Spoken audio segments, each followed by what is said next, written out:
Welcome to my new blog. Guys देख सकते हैं आज संडे मार्केट आए हैं तो हम लोग जा रहे हैं सब्ज़ी लेने के लिए, तो और मसाला भी लेना है, तो देख सकते हैं गाइस और वीडियो में बने रहिए, सारी चीज़ आपको मैं दिखाऊंगा। बिहार में कभी ठंड पड़ गई है? इधर वैसे से क्या? अच्छा, बहुत ज़्यादा ठंड पड़ गई है उधर। डाल दो मसाला वहाँ सोशल मीडिया पे अपलोड करते हैं वीडियो वहाँ। क्या वही बाल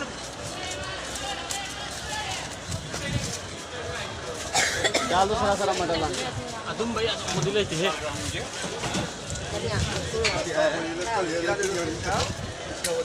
क्या भी लपाई कर लो। ब्लॉग बनता था पकड़ने का वैसे आदमी कम है, चला गया तो मछली भी 2 हफ्ता चलता